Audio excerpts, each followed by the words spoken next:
Bonjour à tous, à toutes et aux autres. Aujourd'hui, je vous parle d'un sujet de sexo et notamment d'une réflexion que je me faisais autour de la libido. Vous savez qu'il y a beaucoup de personnes qui viennent voir des sexologues, des sexothérapeutes, des thérapeutes de couple en disant voilà, j'ai la libido dans les chaussettes, ça va pas, qu'est-ce qu'il faut faire, etc.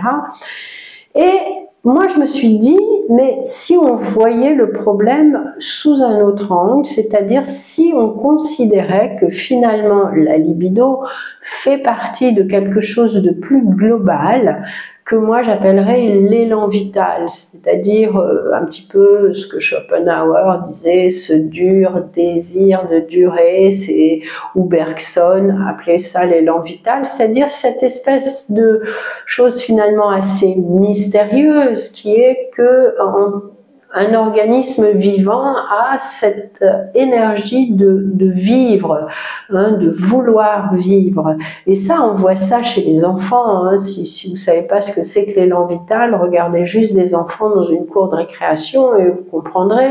Ils sont curieux, ils ont plein d'énergie, ils font beaucoup de bruit, ils courent partout, ils passent d'une émotion à une autre comme ça en un clin d'œil. Enfin, ils sont assez prompte à tisser des liens avec d'autres enfants. Donc c'est ça l'élan vital, c'est cette envie, cette curiosité, cette envie de vivre.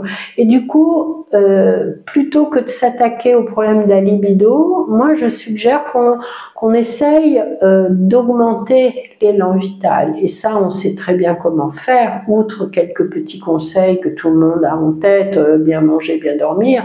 Mais par exemple, danser. La danse, c'est un moyen d'augmenter votre énergie vitale. Il y a maintenant, dans toutes les villes, il y a des centaines de cours de danse, que ce soit de la biodanza, des synchrones, des danses de salon, de la salsa, que sais-je.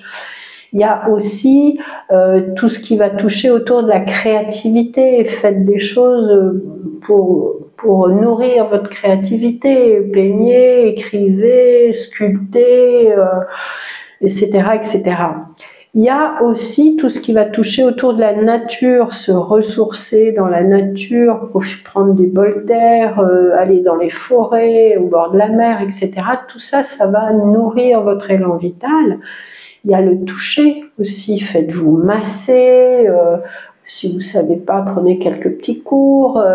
Vraiment, le toucher, la relation humaine, ça aide aussi à vraiment booster l'élan vital. Donc vous voyez toutes ces petites choses-là qui font qu'on ne va pas s'intéresser directement à ma libido est dans les chaussettes, mais au contraire, qu'est-ce que je peux faire pour nourrir mon élan vital, pour me sentir encore plus plein et pleine de vitalité, et nécessairement ça va avoir une influence sur votre libido puisque c'est une partie de l'élan vital.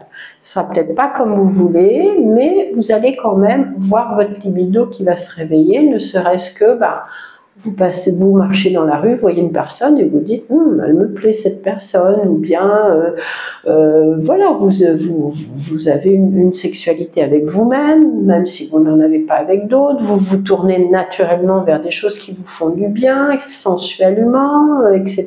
Donc votre libido va se rallumer. Donc voilà, une petite idée pour justement trouver une solution à cette fameuse libido qui disparaît comme ça chez presque tout le monde au bout d'un certain temps quand on est en relation par exemple.